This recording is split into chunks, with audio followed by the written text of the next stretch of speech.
All right, Exodus 3 today. So last week, we watched Moses go from the palace to being a fugitive to being a shepherd. He was on a downward trajectory of his life, okay? But he was on the exact plan that God had for him, okay? He's in Midian. He is married. And as far as we can tell, he has decided he is completely done with Egypt. He cannot go back, okay? We have our two pharaohs, Thutmose III and Hatshepsut. They're dead. And Amenhotep II reigns. Now the people underneath of him are crying out to God because he is increasing their oppression. Okay? God has heard them, and God is also ready to use Moses. Okay? So this week we're going to see God show up in a pretty familiar way to us. We've heard the story a lot. And we're also going to see that Moses is going to have a long list of excuses today. Okay, he's just going to get started in the first chapter, chapter 3 that we're going to do, and then he's going to have a lot more in chapter 4.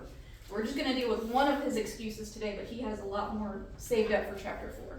Okay, but just remember that this is God speaking through Moses, who is penning this word about himself. Okay, so remember that when you're reading this. This is not somebody else telling you about Moses' life. Moses has lived this, and he was humble enough to share with us what he went through. Okay? Alright, so chapter 3, verse 1. Now Moses was keeping the flock of his father-in-law, Jethro, the priest of Midian, and he led his flock to the west side of the wilderness and came to Horeb, the mountain of God. And the angel of the Lord appeared to him in a flame of fire out of the midst of a bush. He looked, and behold, the bush was burning, yet it was not consumed. And Moses said, I will turn aside to see this great sight. Why is the bush not burned? When the Lord saw that he had turned aside to see, God called to him out of the bush, Moses, Moses. And he said, Here I am. Then he said, Do not come near. Take your sandals off your feet, for the place on which you are standing is holy ground. And he said, I am the God of your father, the God of Abraham, the God of Isaac, and the God of Jacob. And Moses hid his face, for he was afraid to look at God. Okay, so this passage might read like the next morning if you were just reading from chapter 2 on, but it's actually been about 40 years. So Moses is now about 80, okay? He has been tending his father-in-law's sheep. So he still does not have his own sheep. He's taking care of his father-in-law's sheep, okay?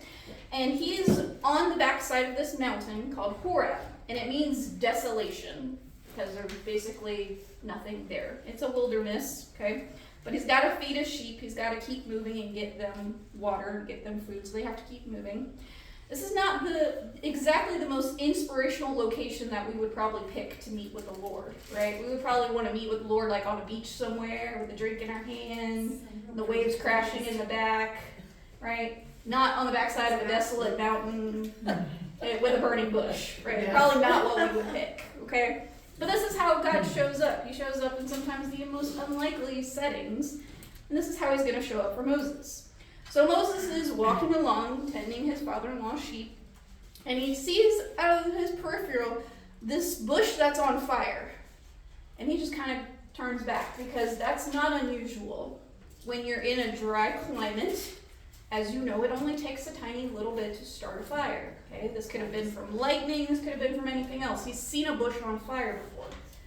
But what makes him do a double take is the actual branches of this bush are not burning. So it's on fire, and yet it's not burning up. So that makes him take a second look and go, what is this? This is very different from anything that I've seen before. Okay? It catches him off guard. So it made him stop. And when he stops and takes account of this bush, that is when God calls him. So God does not speak out of the bush and get Moses' attention. Moses first saw this unusual thing happening, and then God called him. And I love that God had to call him twice. Because, that's us and, parent and child. Moses, I'm talking to you. Okay? But to know that God knows our names. He didn't say, hey, you, The guy leading the sheep around. Hey, fugitive.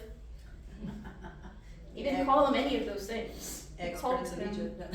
Yeah, ex-Prince of Egypt. Murderer. Hey, murderer. He didn't call him any of those things. He called him Moses.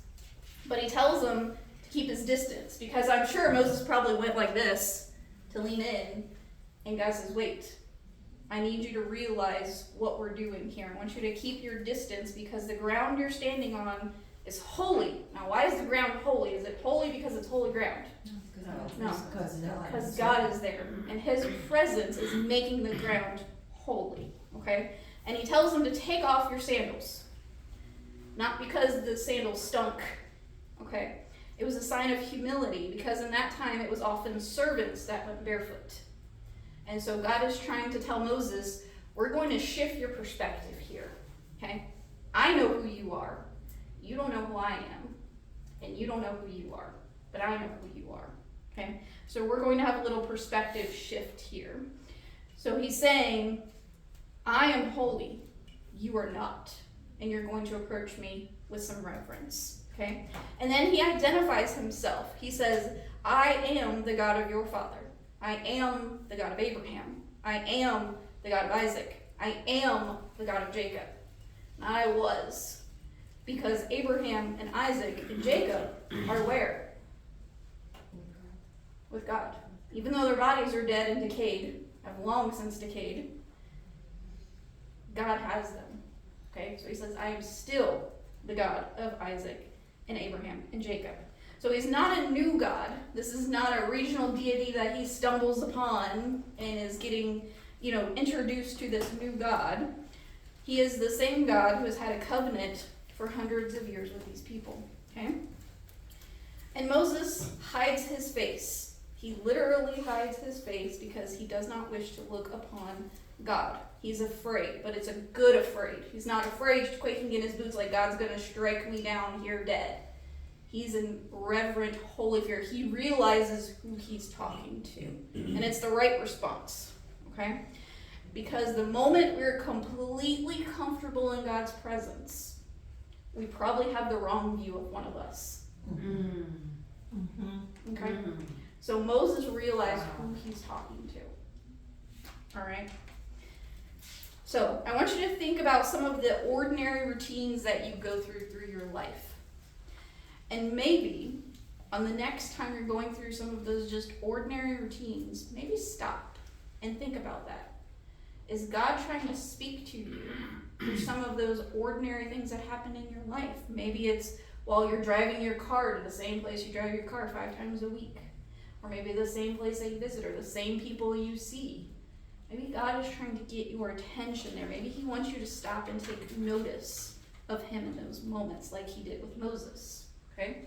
Because while this is an extraordinary event, it is very ordinary to Moses. He's leading his sheep like he did every day, and he saw a burning bush that he probably sees all the time in a mountain that he's been to before.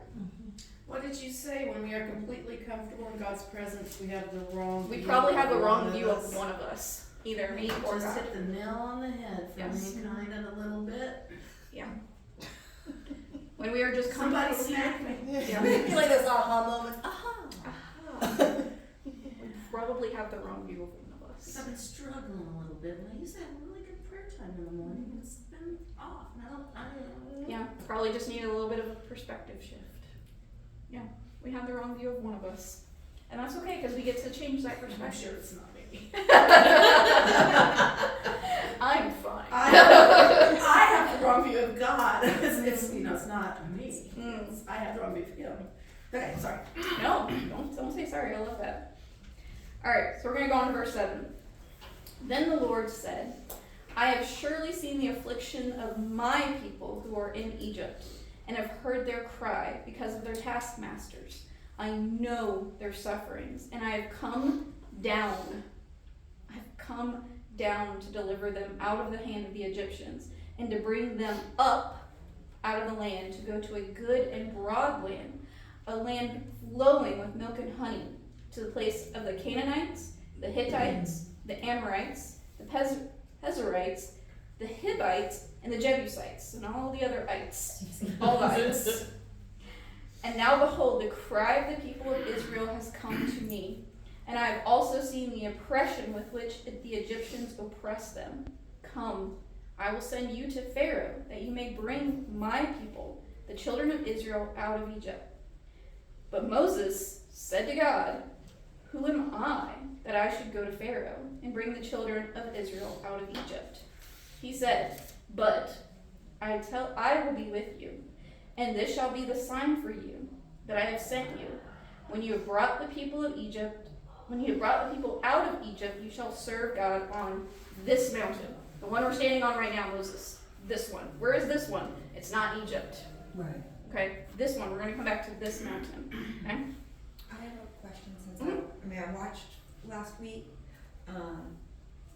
with Midian. Mm-hmm. Wasn't that where when they first came over, when Joseph brought them in during the famine, that's where they had settled, was up in that area? Because they weren't right in Egypt, right? Because They're in Goshen. So Goshen is just to, if you're looking at a map of Egypt, the Egyptian land is kind of like this, like a little bit of a funnel, and Goshen is just over to the left. So it's like more of a pasteurized land and stuff like that, and Midian is more toward the north, toward the mountains and stuff like that. But they were still of Jewish. They're half Jews, so they're from Abraham, and they're from his second wife, Keturah's line. She has a son named Midian. Okay, so we believe that it's from that line. So they are still Jewish, but they have been living outside of the 12 tribes. Okay. Good questions. All right. So God opens up the dialogue here by telling Moses what God already knows. He has seen the affliction of his people. He has heard their cry. He knows their suffering, and it is he who has come down to deliver them. Okay. So he did not start off with, Moses, you're my guy. I've been going through all these resumes, and I picked you, and you're going to be their savior. That's not what God says. Mm-mm. He says, I've heard my people, and I have come down to save them, and oh, by the way, I'm going to use you. Okay? So this is how God opens up this dialogue with Moses. Okay? 4 verbs: seen, heard, know, and come down. God is not some distant observer eventually getting the memo that his people are in trouble, okay? He has been present with them the whole time. He knows them intimately, and he has come down to do something about it, okay? So then God says something to Moses that he's probably not expecting. I'm sending you back to Egypt, and you are going to talk to Pharaoh, and you are going to help bring my people out of Egypt. So Moses' response is pretty understandable. Probably all of us would say the same thing. It's been 40 years, okay? Probably never understood that this conversation was heading his way. Back when he was in Egypt, he would have been the perfect candidate. He believed that he was the perfect candidate. He was the prince of Egypt. He was educated. He was trained. He was feared. He was respected. He had already tried to be their deliverer. And how did it turn out? Not so great, okay? He ended up being a murderer, okay? He had already tried and failed one time, and now he's an 80-year-old shepherd just trying to live his life, okay? So his response is honest. Who am I that I should go to Pharaoh and bring the children of Israel out? And he missed the point entirely, okay? Because when God says, this is who I am, and I'm going to use you to do my will, Moses says, who am I and how am I going to do this? So who does he have the wrong view of? Me. Okay. Moses has the wrong view of himself. Okay. So he knows his own limitations. He's arrived at a conclusion. It's not the right one. Okay. But he has reached a conclusion about who he is. I'm not capable of doing this. And you can just kind of see God shaking his head. Yeah, Moses, you're not. I didn't ask you if you were. I said, I'm able to do this, okay? So God doesn't address a single one of Moses' concerns about Moses. He doesn't say, you are more capable than you think you are, or remember your training, or you were born for this. He doesn't give him a pep talk. He says, I will be with you. That's all you need. I'm going to be with you. That's all you need, Moses. It answers all of your questions. Okay? We don't need a good resume to do God's will. He's not looking for our credentials to do the job, okay? We are just supposed to represent the one who can get the job done. He's just asking for you to obey. It's on the job training. That's on the job training. Don't worry about it. I'm gonna be with you, okay? I'm the supervisor. I'm gonna be there to hold your hand every single time. I know everything that's gonna happen. That's the person that you want with you on a job training, okay? And then he gives Moses something to hold on to, a promise. He says, when this is all over, when everything is done, and you and my people come back here to this very mountain to worship me, that's going to be your sign. How many of you would sign up for that adventure? That the sign is going to happen afterward, not before. Not very many of you would be like, let's pack our bags, let's go. He says, when all of this happens, you're going to come back here. Okay, and that's going to be your sign. Okay, so he's asking Moses to step out before the confirmation. Step out in faith. Big time. Step out in faith. Okay? Alright, so let's keep reading, find out what happens next. Verse 13. Then Moses said to God, God's saying when, Moses keeps saying if I come to the people of Israel and say to them, the God of your fathers has sent me to you, and they ask me, what is his name? What shall I say to them? God said to Moses, I am who I am. And he said, say this to the people of Israel, I am has sent me to you. God also said to Moses, say this to the people of Israel, the Lord, the God of your fathers, the God of Abraham, the God of Isaac, the God of Jacob, has sent me to you. This is my name forever, and thus I am to be remembered throughout all generations. Go and gather the elders of Israel together and say to them, the Lord, the God of your fathers, the God of Abraham, the God of Isaac, the God of Jacob, has appeared to me, saying, I have observed you and what has been done to you in Egypt, and I promise that I will bring you out of the affliction of Egypt to the land of the Canaanites, the Hittites, the Amorites, the Perizzites, the Hivites, and the Jebusites, a land flowing with milk and honey. And they will listen to your voice, and you and the elders of Israel shall go to the king of Egypt and say to him, the Lord, the God of the Hebrews, has met us. And now please let us go a 3 days' journey into the wilderness, that we may sacrifice to the Lord our God. But I know the king of Egypt will not let you go unless compelled by a mighty hand. So I will stretch out my hand and strike Egypt with all the wonders that I will do in it. After that he will let you go. And I will give this people favor in the sight of the Egyptians. And when you go, you shall not go empty, but each woman shall ask of her neighbor, any woman who lives in her house, for silver and gold jewelry, and for clothing. You shall put them on your sons and on your daughters. You shall plunder the Egyptians. Okay, so Moses has some follow-up questions to God's explanation here. He says, if I sign up for this journey, and I go all the way there, and I tell them, God has sent me, I think the question they're going to ask is, what's his name? Why do you think that is? That he believes that that was the question that they would ask. Not, who are you? Who sent you? Because they have so many Egyptian gods, and they all have. They have a lot of gods. If I say God sent me, they're going to say, which one? Which one sent you? Okay? The one. The one. Now, how many of the Egyptian or the Hebrews at this time have Fallen into idolatry? I mean, do they outwardly do it because they're afraid of the persecution, or have they fully converted, I guess? We don't have the answer to that question. It's been 400 years, isn't it? Something like that? Probably closer to 200. There's some debate about whether they were 400 years in Egypt or 400 years from Isaac to them leaving. There's some debate about that, but a couple hundred years.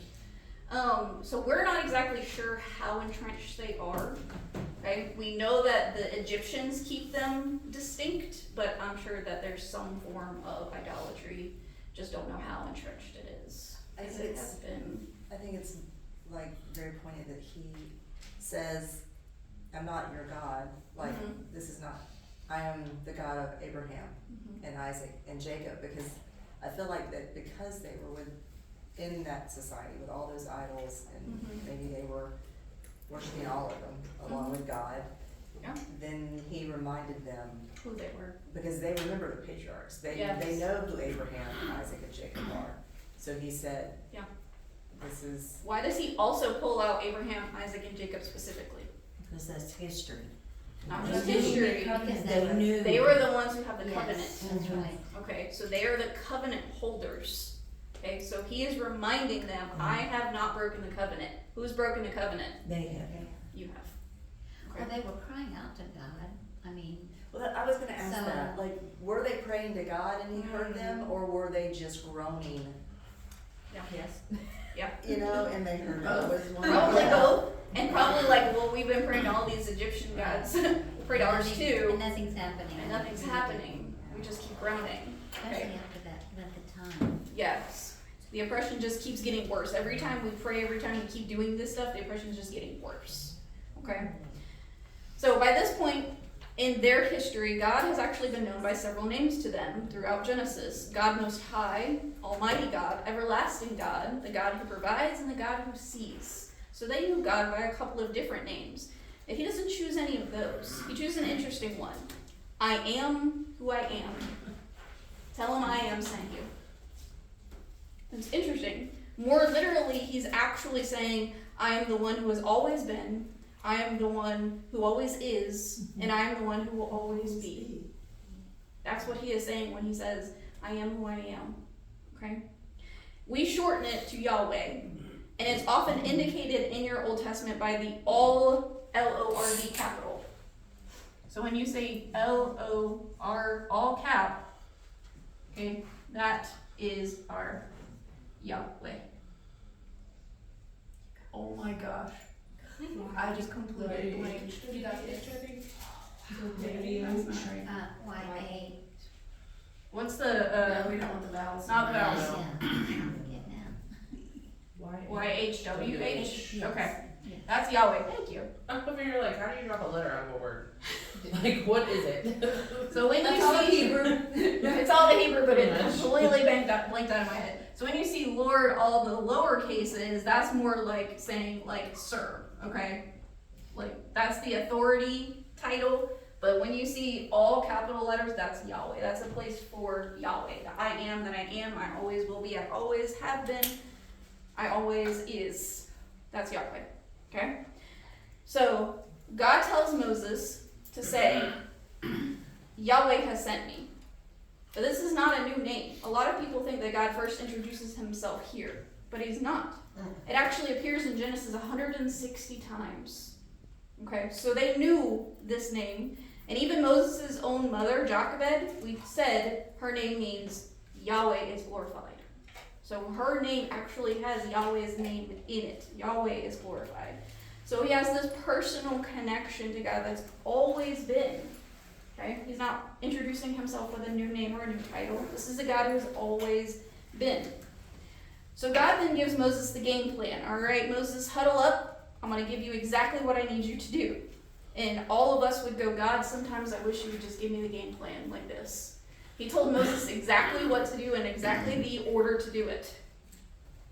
And sometimes we're like, can we sign up for that plan? Right? Can you just tell me what to do and exactly the right order to do it? The same thing that Moses did too. Yeah. But he tells Moses this. He says, I want you to first go to the elders of Israel. So we know at least in some capacity, we have probably the family elders. So we have the 12 sons. Okay, the line is passed down through the oldest son. So we probably have these elders representing our 12 different families. Okay?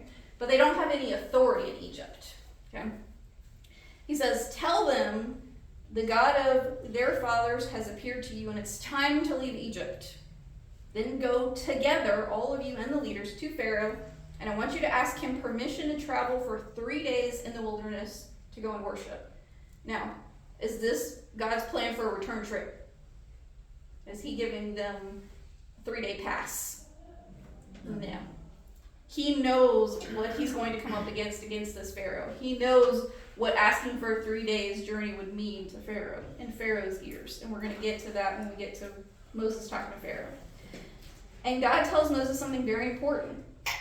Before Moses has even packed his bag, He tells them, Pharaoh is going to tell you no. I'm already going to tell you ahead of time before you even leave Midian. Before you even get your sheep back to the sheepfold tonight, I'm going to tell you, Pharaoh's going to tell you no.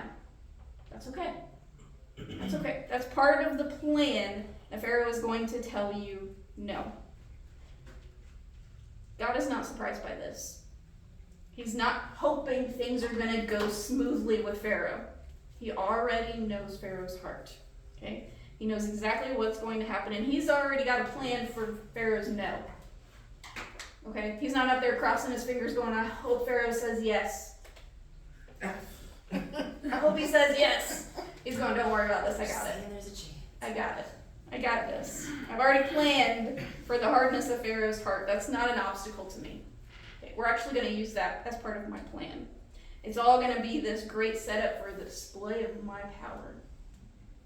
Okay, so don't worry about his no. Then God tells Moses something incredibly delightful. Something that I just love so much, that God, in the midst of all of this planning and all of Moses' anxiety, he goes, but wait, when Israel leaves Egypt, I want you to tell the women to go ask the Egyptian women for gold and silver and clothing, and they're going to hand it over to you willingly. You're not going to plunder them by holding swords at their throats. Okay? That's plunder when you take it by force. He's saying they're going to hand it over to you willingly. Why would they, why do you think? Because Which of one? God's power. Because of God's power and their fear of God's power. he's gonna Moses show doesn't know them any real- of that now. Why are they going to hand it over willingly? God's Yeah. going, you just hold on. You're going to see. You're going to see what I'm going to do. The women are going to hand it over willingly. Isn't it basically their God against a true living God? I mean, Mhm. he's gonna reveal who their gods really are. Uh-huh. It's the journey Mm-hmm. that's going to. Yeah. Right. We're going to dismantle. Can you come to every class so that you can give me the Oh. little snippets? No, I love the little snippets. He makes me wait. Don't say sorry. No sorry. Doing the Exodus class, I learned that each of the plagues was against. We're going to go through gods. every I just single learned that too one. in my class that I I'm took. even going to show them to you. And I think that was really neat. Who they worshipped. We have representations of who they You worshipped. kind of told us last week a little bit about what was gonna happen. To be continued. To be Yeah, continued. because We you got said- lots more you chapters. said you were Like gonna cliffhangers, reveal their do you? gods and their idols. You don't like cliffhangers. I don't, but and usually I'm like, okay, I gotta figure this out. But I just like the way that she teaches it, and like it just makes it make sense instead of me just leaving it up to my imagination. You know what I mean? We unfold it as a story and Right. storyteller. She is a storyteller. So the Yeah. Old Testament was written very much like that. So I love to unfold it that way. Mm-hmm. But I love that God is giving Moses these little sneak peeks. And he's going, oh yeah, by the way, all the women, I want you to ask. Tell them. Ask. And it's going to be given to them. They're going to just hand it over to you. They're going to say, get out. Take whatever you'd like and get out. Willingly hand it over to you. Okay? So I love that he is going to include the women in all of this. They're just going to walk over, they're going to ask, and they're going to receive. Okay? And they're going to get gold and silver and clothes. Okay? So this was not looting, it's not payback, it's hundreds of years of forced labor without wages. Okay? So God is going to settle their account on the way out of the door. You owe my people this, and you're going to hand it over willingly. Okay? And what we're discovering later is that God already has a plan for those resources. Because it doesn't ask for food, and he doesn't ask for perishable things. He asks for gold, silver, and clothes. Okay, we're going to see why.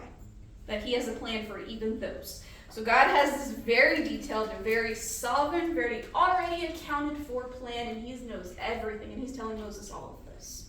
Okay? Moses just had to agree to all of this. God is saying, look, I'm going to do all of this for you. This is going to be great. Okay? Moses just had to agree. The Israelites have been in Egypt.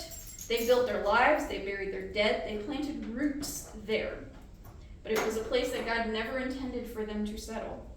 God was going to ask them the place that had become familiar to them. A place that even might be painful to leave. Okay? So, We're going to end it there. But that's not the end of the story. Okay? There is far more to come. And in chapter 4, we should have just heard, it should have been one line, and Moses did what God said. Guess what is not the next line? And Moses did what God said. Moses is going to then give every excuse in the book for why he's not the man to do this. I hated when people in the Bible resemble my life. Right? Why do they have to be human? Well, if you consider his age too. Yes, he's 80 years can you old. imagine? I mean, I feel that way at my age. I feel like, Mhm. Lord, I'm too old for this. He's like, I'm done. God's so I'm done. settled. I'm living my life. I don't have much time Yes. left. I'm good. I'm good. Go call a 20-year-old. I'm sure they got plenty of time and energy to do this, Lord. Why are you calling? Don't you have enough people in Egypt who could just do this? I'm over here 300 miles away, and I'm nobody. I'm a dirty shepherd, murderer, fugitive on the run. Why are you gonna use me? Okay? 8 years old, I'm tending somebody else's sheep. I'm on a mountain called Desolation. Okay? And you show up, call my name, and you tell me that I'm the person that you're going to use. Okay?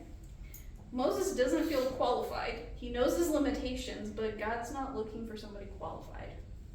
Okay? He's going to use who he's going to use. Okay? You said that he qualifies. The called. the call. Yeah. But you know, Absolutely. it's crazy because like who Moses was, Mm-hmm. he wouldn't have been the person that God would have used when he Mhm. was, in Egypt living as a prince. So Because he had if to it take happened 40 years ago and he was the one leading them out, who would they have believed was their savior? Moses. They would have said, Moses got us out of there. So then they had to take him all the way to the mountain of desolation, Mm-hmm. humble him to nothing, Mm-hmm. make him feel like that he was worthless and not qualified, Right. and then use him. He's got a staff that we're going to introduce to the staff next week. But he's got a staff, but he's old. And he's like, really? You pick me? You're choosing me? Okay. So this week, here's your challenge. Is there something that God has been calling you to do, but you have been declining because you don't feel like you're enough? Or you don't feel qualified to do the thing that God is calling you to do? God is not asking you to be enough because he's already enough. He is going to be with you. So are you going to say yes to the thing that God is calling you to do?